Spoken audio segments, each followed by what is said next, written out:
With Lucky Land Slots, you can get lucky just about anywhere. Dearly beloved, we are gathered here today to... Has anyone seen the bride and groom? Sorry, we're here. We were getting lucky in the limo and we lost track of time. No, Lucky Land Casino, with cash prizes that add up quicker than a guest registry. In that case, I pronounce you lucky. Play for free at LuckyLandSlots.com. Daily bonuses are waiting. No purchase necessary. Void where prohibited by law. 18+. Terms and conditions apply. See website for details. Hello and welcome. It is Eric Erickson here, The Eric Erickson Show. Delighted to have you with me. Blue skies, I hope, wherever you are. The phone number is 877-97-ERIC, 877-973-7425. Yeah, I want to begin with the bubble. The bubble. Because there are things said inside and outside people's bubbles. We all live in bubbles, don't we? Everyone has a bubble they're in. You know, today you get to self-select and curate your own bubble. You get to form your own bubble. No, bubbles aren't necessarily a bad thing. I am learning as my career takes off to some degree, I have to be sheltered inside of a bubble to a degree and let others run interference for me on things that sometimes you shouldn't be as accessible as you've been. I am notorious for giving listeners my cell phone number. People around me really don't like that. Everybody gets in a bubble. You get to pick your Facebook friends. Doesn't have to be your next door neighbor. Doesn't have to be the person across the street. It doesn't even have to be your family. It can be the people you want. And so we all get into bubbles. Every single one of us get in a bubble. The question, however, becomes, once inside our bubble, how much do we allow in from outside the bubble? I get asked all the time when I'm doing show prep, what do I read? How do I know what's true? How do I figure things out? I try to read across the political spectrum, left, right, and center. I try to follow people left, right, and center on social media just to see what they're saying. I may not interact with them, but I want to know what they're saying. I want to know their insights.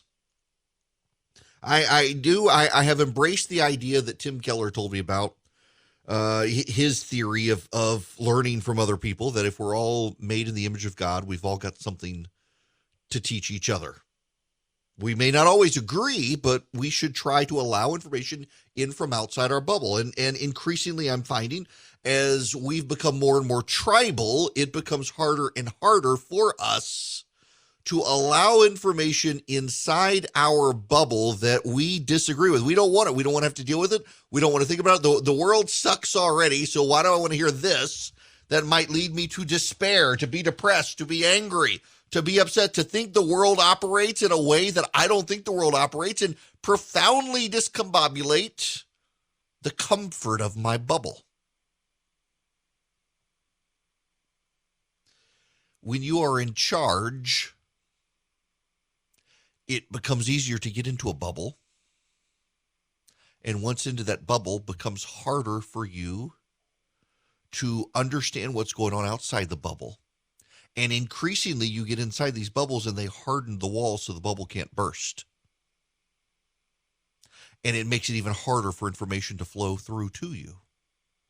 Where when you are the press secretary for the White House and people are angry about bare shelves at stores and surging prices and inflation and the supply chain and seeing the ships backed up and nothing coming through and unable to buy cars and used car prices go up, you can crack a joke that doesn't sit well with the public. So just a question on the timing on the supply chain issue. Actions that the president has taken. It was clear in March of 2020 when COVID hit that the supply chains across the world had been disrupted. Even as the sort of work to fight back against COVID proceeded, it was crystal clear that things were not improving on supply chain. People couldn't get dishwashers and furniture and treadmills delivered on time, not to mention all sorts of other things. So why is it... The tragedy of the treadmill that's delayed. Right, the problem. The tragedy of the treadmill that's delayed.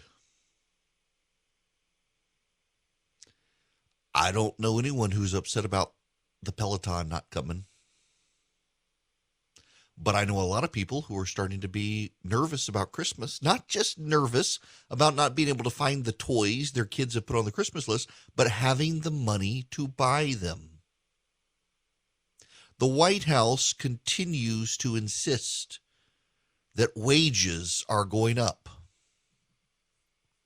This is from NBC News in Tampa, Florida. Inflation causing gas, housing, food costs to rise while wages stay relatively unchanged. From WFLA, Florida, the rising cost of rent, food, and transportation makes inflation the name of the game as congressional leaders work to find a compromise that will make President Joe Biden's economic agenda functional and move past another potential government shutdown in January. The third quarter weekly earnings report released October 19th from the U.S. Bureau of Labor Statistics shows a rise in weekly median wages. Compared to the third quarter of 2020, the report averages the wages of full-time hourly and salaried workers, 115.3 million members of the U.S. workforce. Still, wages themselves are not keeping up with increased costs in housing, food, and transportation, the top three categories for spending in the U.S. While earnings per week for a full-time salaried employee rose 0.7%, the Consumer Price Index shows gains of 5.3%. Part-time workers are not included. Gas prices have a national average now of $3.34 per gallon. CoreLogic, a financial services company, shows the cost of rent rose 9.3% as of August 2021, putting the rising costs of food, transportation, and housing into sharp contrast with the minimal gains in America's wage rates. That's the reality. But Jen Psaki says wages are going up. Here's Pete Buttigieg saying the same thing. Well, certainly a lot of the challenges that we've been experiencing this year will continue into next year, but there are both short-term and long-term steps that we can take to do something about it. Look, part of what's happening isn't just the supply side, it's the demand side. Demand is off the charts. Retail sales are through the roof.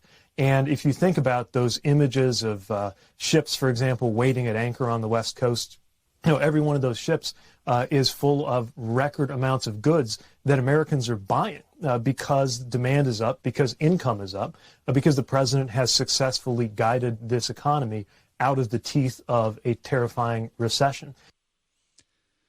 Wages are up, he says. Jen Psaki says wages are up. Wages are barely up compared to inflation. If anything, you actually have less take-home pay now because of all the other costs involved. The supply chain isn't just treadmills, as Jen Psaki says. It is. And then there are all the issues about education. The Democrats believe that parental concerns about education, we're going to get into this in a little while, that it's all just right-wing talking points.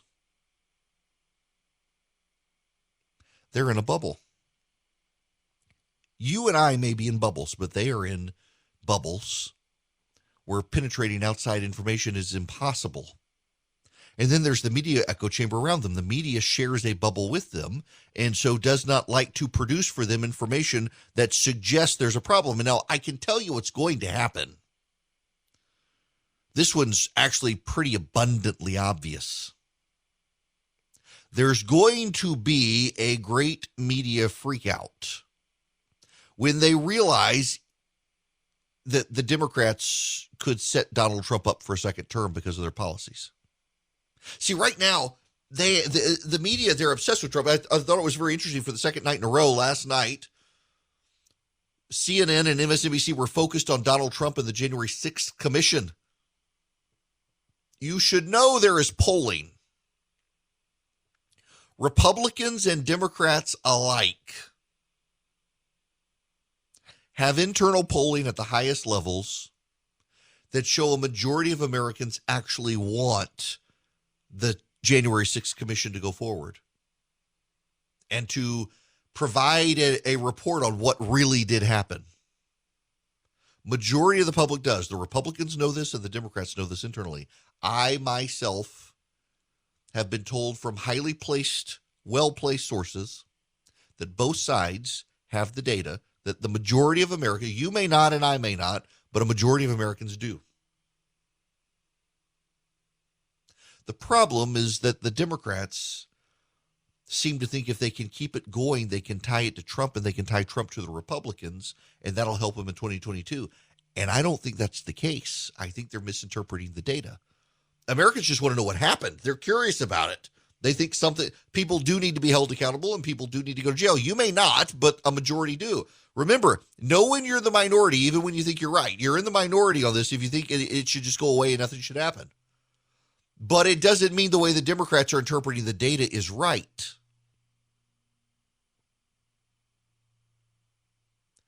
But it's hard to penetrate their thought bubbles these days. I mean, just think about this. Just try to put yourself, I know you don't want to, but just try. For the sake of argument, theoretical, put yourself in their shoes.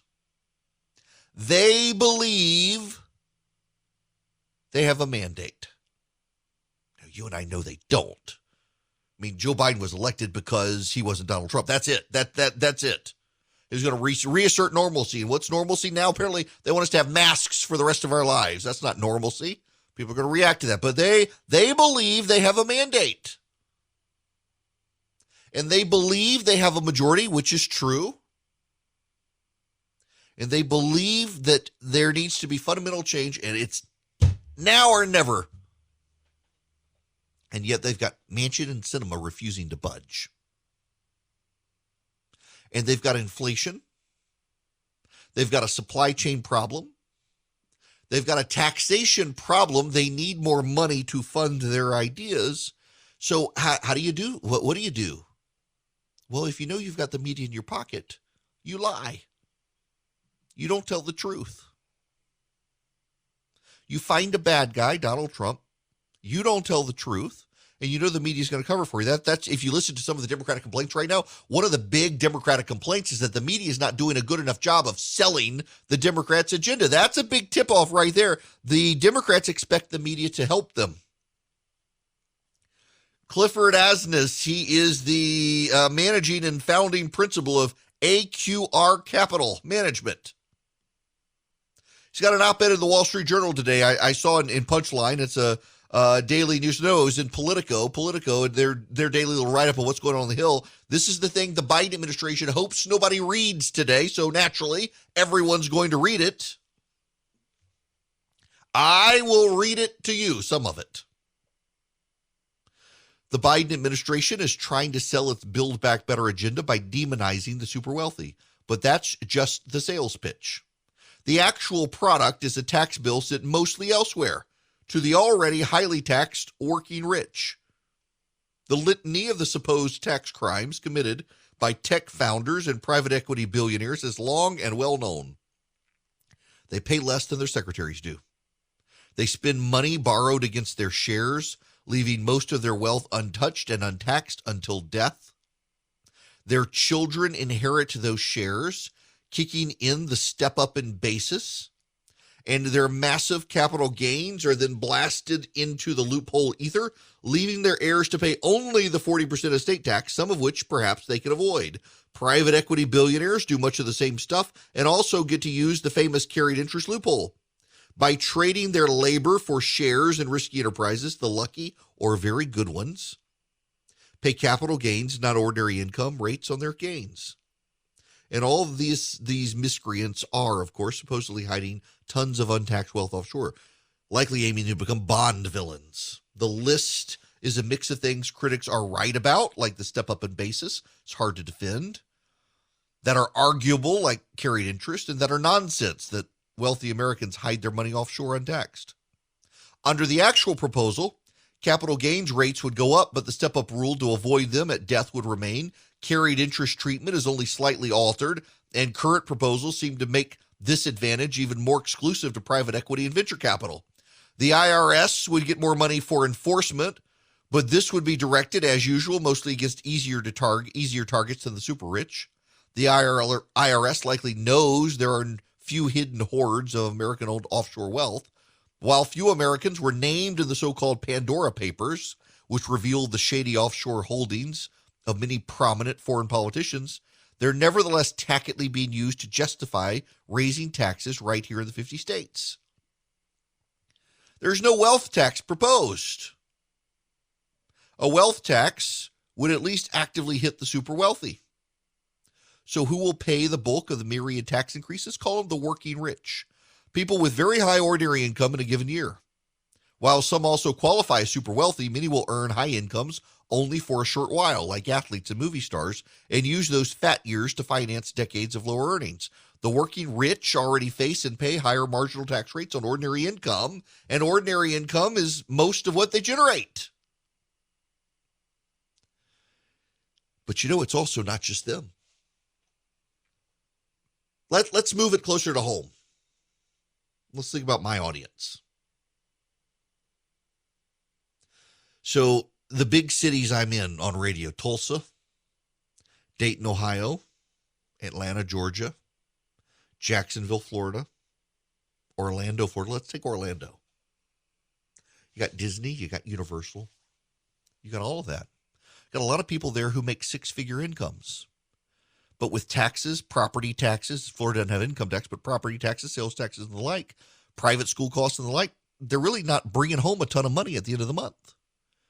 And they'll be the ones hit by Joe Biden. He's making the ordinary rich, the low six-figure people who pay out a lot, they're the bad guys under Joe Biden's plan. And no one in Joe Biden's bubble can tell him, these are your voters, Joe. He's coming after the very people who put him into power, and they're going to throw him out as a result.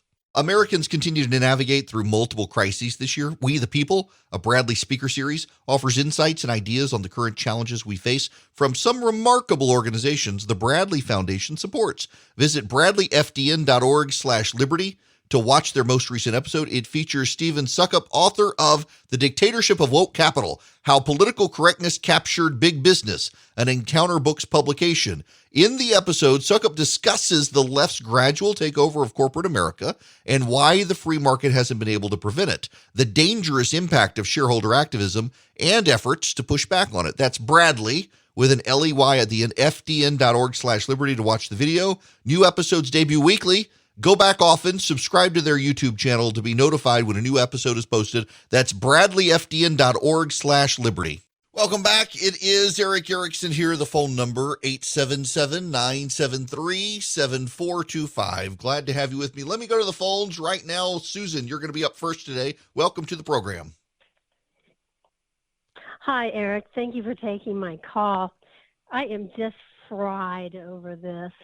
The Democrats have abandoned the $600 reporting level to report to the IRS on transactions in your banking, and they have now just replaced it with another pile of steaming garbage that's the same thing. To the IRS bank monitoring proposal will include every person making more than $10,000 annually, which is pretty much, you have to be making only $833 a month to hit $10,000 in a year. So they are this is a war on the middle class and lower class. This is a war on teenagers who work at Chick-fil-A. Yeah. Okay. So let me put this in perspective, because this really is a bait and switch. Originally, the plan was for any bank account that has $600 or more in transactions a month, the IRS would have to get a record from their banks or their Venmo or Cash App or Apple Pay or what have you. They've changed it now from $600 a month to $10,000 a year. Well, what's $600 a month work out to? $7,200. So really, they've increased it by what, $2,800? That's it. So we got what is 10,000? So it's gone from $600 a month to $833.33 a month. That's not a big deal. And they would say wages and salary deposits would no longer count. They would subtract that out. But all this is snooping. The IRS, my buddy Fred on Twitter actually tweeted this out, that Due to the 16th Amendment, the Treasury Department has a right to know my income. That's not the same thing as what money flows in and out of my bank account. If they want that information, make them get a warrant. Amen and amen. Hello there. Welcome back. It is Eric Erickson. The phone number is 877-973-7425 should you wish to be on the program. There's a saying, I say it a lot on this program. Anecdote is not data. You often encounter situations where I talk about situations on the radio. And I will say a majority, let's just say, put it to you this way.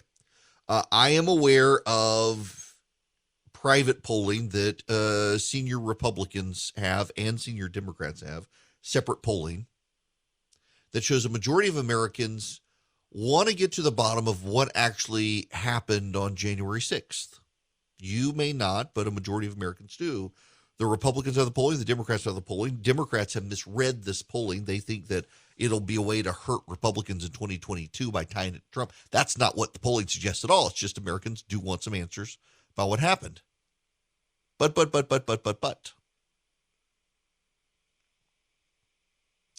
I will get people who will call the program and say, well, I don't care about it. I don't know who these people are, but me and my friends, we don't care about it. Anecdote is not data. You may not care about it, but people do. Let's take the McRib. I actually like the McRib. When the McRib rolls around, I go get one. And a majority of my friends are horrified. They don't like the McRib. No, none of them eat the McRib. Well, that's anecdote. The data shows McDonald's brings it back every year because it does generate sales. People do like it and eat it, and it generates enough to churn a profit for them. The data is the McRib makes money for McDonald's, even though the anecdotes around me are, if I lived or in my sphere of people that I typically hang out with, I think I'm the only one who'll go order a McRib. But my anecdote is not the data. Now, if you get enough anecdotes over time, and those anecdotes are randomly generated and entirely consistent, you know what they become? Data points. An anecdote is not data. But lots and lots and lots and lots of duplicated anecdotes over time, or anecdotes that go in different directions, what have you, over time, they become points of data. And then that data then points to a truth. Before we get to the truth sometimes, we can look at the data and we can form hypotheses. And then eventually we get to test those hypotheses or those theories. Right now, one of those is, does education matter? Are education issues really an issue that's going to fire up the American public? You know, the hypothesis from Republicans looking at the data out there is that, yes, this is an issue that will galvanize voters, independent voters, in the Republicans' favor. The Democrats' theory is that only Republicans care about this issue. The Democrats have a Fox News poll that shows a majority of independents and Democrats don't really care about the issue, and a majority of Republicans do. Republicans have their own polling that shows a majority of independents and Republicans, and a large minority of Democrats do. And there are anecdotes around the country. Here in Georgia, over in Texas, up in Virginia, it's been liberal parents who've showed up. Not just conservative parents, not just Christians. It's been liberal parents who have showed up at schools to complain about critical race theory. It's been liberal parents who have complained about mask mandates for elementary school. It's been liberal parents who have complained about school shutdowns. And Democrats, based on the data, they look at this and say, well, these are anecdotes. Yes, it's true. Democrats may have shown up in these places. They may have opposed it, but they're the minority. Overwhelmingly, Democrats don't care about this. Overwhelmingly, progressives and liberals don't care about this. It's the Christian conservative fringe. They're the ones who care about it. You're always going to get a few people to show up. They think it's anecdote. Republicans, though, think it's data. So both sides are shaping their hypotheses. The Republicans believe education is an issue that's going to work to their favor. The Democrats believe it's a non-issue. We're going to have a real-world test. It's called the gubernatorial election in Virginia.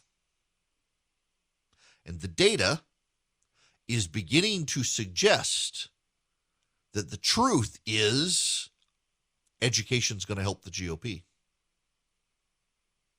How do I know this? Well, yesterday in Virginia, Terry McAuliffe, the former governor of Virginia, who wants to be governor again, sat down for an interview with a news station in Virginia. Each of the candidates, Glenn Youngkin and Terry McAuliffe, were given 20 minutes to sit down and conduct interviews. And Terry McAuliffe cut short the interview with the news station. Virginia, he says election integrity is the number one issue. No, it isn't. Healthcare, COVID, education, job creation. All right, we're over. That's it. Hey, I gave you extra time. Come on, man. You should have asked better questions early on. You should have asked questions your viewers care about. Well, we did. Well, we did, you see. We should have asked questions your viewers cared about. Well, we did. Yeah, it didn't go over well there with Terry McAuliffe getting up and walking off. And now the reporter has come out and said that they asked both sides to do the interview, and they were given 20 minutes apiece, and Terry McAuliffe stormed off the stage and didn't want to continue answering the questions. Here's the reporter from the news station talking about this. So if you watch those entire interviews on our website, we do want to point out that the Terry McAuliffe interview is shorter than our interview with Glenn Youngkin. That was not by our doing. Nick offered both candidates 20 minutes exactly to be fair for the interviews. McAuliffe abruptly ended 7 News' interview after just 10 minutes and told Nick that he should have asked better questions and that Nick should have asked questions 7 News viewers care about. That's what he said. So, yeah, doesn't look good for Terry McAuliffe. See, let me explain to you one of the downsides of authoritarian regimes. Oh, yeah, we're going there, folks. Authoritarian regimes have a distinct characteristic over time as a climate of fear pops up.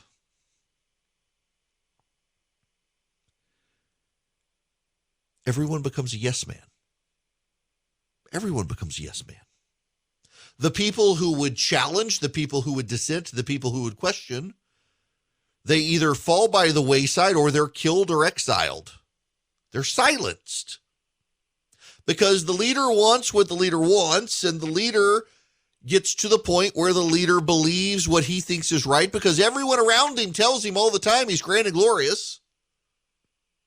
To the extent that the Democrats say Donald Trump was an authoritarian, Donald Trump did have a trait when he was president towards the end, not the beginning, but towards the end, where he was surrounded with people who told him everything he believed was true, and very few people challenged him. The people who tried to challenge him were by other people sidelined, so they couldn't be there to challenge because those people wanted to be in the glory of the God King Trump.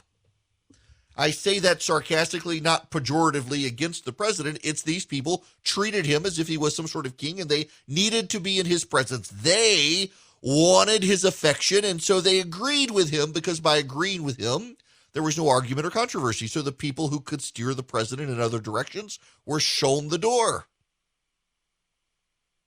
At least with Donald Trump, he maintained good relationships with those people, and they went on to do other things. With the Democrats, look at David Shore.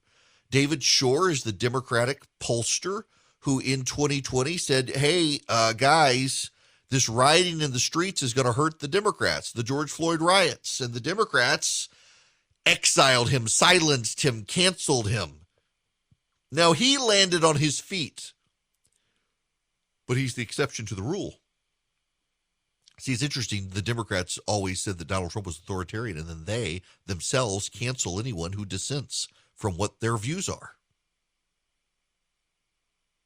And they pushed David Shore out of his data analytics polling firm. He landed on his feet somewhere else. He doesn't like to give up the name of his new company because he doesn't want them coming after him now. You know, in real authoritarian regimes, in the Soviet Union, China, North Korea, they just disappeared you. You weren't fired. You weren't silenced. You were killed. The Soviets became notorious by this. If you ever watched the Chernobyl series on HBO, it's a really well done, fact-based series. The Soviet bureaucracy was designed to tell Mikhail Gorbachev exactly what he wanted to hear. There was no dispute, no dissension. And Gorbachev caught on over time that I'm surrounded by people who are yes men who wish to tell me exactly what I want to hear, and I need other people who are going to tell me the truth. Well, the Democrats, they purged anyone who could tell them the truth. So, I mean, go back to David Shore. In 2020, he was saying the riots and defund the police bad. And the Democrats said, okay, there's no one here to tell me otherwise. And all my progressive pollsters are telling me everybody wants to defund the police. So they push it. You notice how the Democrats said, no one's talking about defunding the police. No one ever said defund the police. That's not a thing Democrats believe. Oh, it was enough. It was said enough by enough prominent Democrats and then implemented around the country. Austin, Texas, defunded the police. Atlanta, Georgia, defunding the police. Minneapolis, Minnesota, defunding the police. Seattle and Portland, defunding the police. Washington, D.C., defunding the police. Reprioritizing funds. They say, we're not defunding, we're just reprioritizing. And, of course, the media fact checkers, who are a bunch of progressives, fact check false. They're not defunding. They're just moving the money out of police to other things. And there was a voter backlash in November of 2020. Democrats almost lost their House majority when they were expected to expand their seats. Republicans held all their governor's mansions, expanded their state legislative footprint across the country. The Republicans actually had a really good night in November. All because voters didn't like the defund message. So now here come the Democrats, headed into 2022. The anecdotes, they still say, are just anecdotes. But in Virginia, Terry McAuliffe, after 3 weeks of doubling down on teachers shouldn't be able to have a say in what their children are taught, and critical race theory is a racist dog whistle, is suddenly running as fast as he can from him. They took me out of context. I believe parents should have a say in education, except now Terry McAuliffe has been asked, what about the parents and the Department of Justice? The Department of Justice wants to treat parents as terrorists. I'm going to get your thought on something that's also getting a lot of attention in Northern Virginia. We've seen over the recent months a flurry of activity at a lot of our school boards in Loudoun County, Fairfax County, and others. And the U.S. Attorney General came out with a memorandum on October 4th directing the FBI, U.S. attorneys to work with federal and state leaders to get involved with disputes between parents as well as school board and school staff. Do you agree? What he's saying there, I realize that audio is very low from the reporter because they had Terry McAuliffe mic'd, not himself. He's asking, what about the Department of Justice? They're going after these parents. They're saying the parents showing up are being disruptive. The parents who are going to school boards, that it's domestic terrorism. With President Joe Biden's U.S. Attorney General on this, what he's trying to Listen, I'll leave the Attorney General of the United States to make their decisions. I have no knowledge of it. They're going to make their own decisions. So he lays out the case for McAuliffe. And I realize, I apologize. The reporter audio was very low there. The reporter makes the case. Here's what the Biden administration is saying. They want to go after these reporters. They want to go after parents. They believe parents are being disruptive. Parents are being a disruptive force in education. This is after McAuliffe says Youngkin took him out of context. And I'm gonna let the Department of Justice do what they want. I'll let the Attorney General do what he wants. McAuliffe is surrounded by people who tell him these are anecdotes, that Democrats actually don't care about the issue, that it's just Republicans. And so he's governed himself accordingly. And only at the end have people come in and say, wait a second, buddy, our polling suggests otherwise. And now he's in a mass panic mode. The hypothesis is about to be tested in Virginia. Is it anecdote or is it data that parents are really hacked off about what's happening in schools? I'm willing to say, given the last-minute scrambling and panic by the McAuliffe campaign, their data is showing them it's not anecdote, that it's data. And we will find the truth in just a few weeks in Virginia. If it's close or McAuliffe loses, we will know education and defund the police are still two big issues for the GOP. And you will see the media and the Democrats scramble and say, nobody believes this. Nobody wants to defund the police. No one's teaching critical race theory. It's a racist dog whistle. It's not going to matter. It's not going to matter. They banked on the fact that no one cared about this because they purged from the Democratic Party anyone of reasonable sense who could tell them this is an issue. All the data shows them it's an issue. And they say, that's not data, that's anecdote. And now there's going to be hell to pay for the Democrats because of it. And it's going to set up 2022, and we know what we're going to be talking about for the next year. Now, I need to talk to you about Eden Pure and their Thunderstorm air purifier, which will get the odors out of your house. Use it in your kitchen, use it in your car. My kids and I are going over to see my dad. Christy's going to a conference in Nashville in a couple weeks. And I'm going to take my kids over to see my dad for his birthday. And I know where we'll be staying, and I will be taking the Eden Pure with me to run in the hotel room just to make sure my kids have allergies, want to be able to take care of it, want to be able to make sure the pollen and the dust that's floating in the room and also the odors go away, the mustiness of staying in an old place. You can too, and you can get 3 of them, one for your upstairs, one for your downstairs, one for your basement, or your car, your RV, wherever. They're small, they're portable, you hold them in your hand, and you can get 3 of them, save $200, and get them for less than $200 with free shipping by going to EdenPureDeals.com. Click on my name, Eric Erickson, and then put them in your shopping cart. Click on the 3-pack, put it in your cart, and at checkout, you'll see a discount code. Use the code ERIC3, ERICK, the number 3. You will get 3 of them for less than $200, saving you $200, and you'll get free shipping. It's an incredible deal for an incredible product. EdenPureDeals.com. All right. Jack, we've got about a minute. I figure I see Charlie's note here on your call. Welcome to the program. Yes, I understood you like smoked meats and whatnot. You mentioned that McRib sandwich. Have you tried the Arby's? Yeah, I eat at Arby's too. Yes, I do. My life is nothing but despair, so I eat at Arby's. All right, second point I want to make, the reason that I listen to you is because I can see you take a topic, you put it in the center of a diamond, and you observe it through every facet, and you give us a dialogue on everything that you see. You don't take it from one side. You look at it all the way around, upside down, and give us the facts. A full story, not just a one-sided, or I appreciate the fact that we can, it's like we're in a courtroom and we see all the evidence and we can make a decision on our own. But most of the time you have to take facts for facts. And I appreciate that. Well, Thank you. Listen, thank you very much. I appreciate that tremendously. I do like the McRib. I do like the Arby's one too.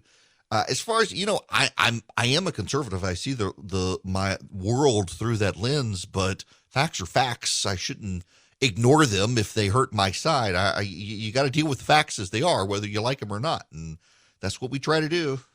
Hello, it is Ryan, and I was on a flight the other day playing one of my favorite social spin slot games on ChumbaCasino.com. I looked over at the person sitting next to me, and you know what they were doing? They were also playing Chumba Casino. Coincidence? I think not. Everybody's loving having fun with it. Chumba Casino is home to hundreds of casino-style games that you can play for free anytime, anywhere, even at 30,000 feet. So sign up now at ChumbaCasino.com to claim your free welcome bonus. That's ChumbaCasino.com and live the Chumba life. No purchase necessary. VGW. Void where prohibited by law. See terms and conditions. 18+.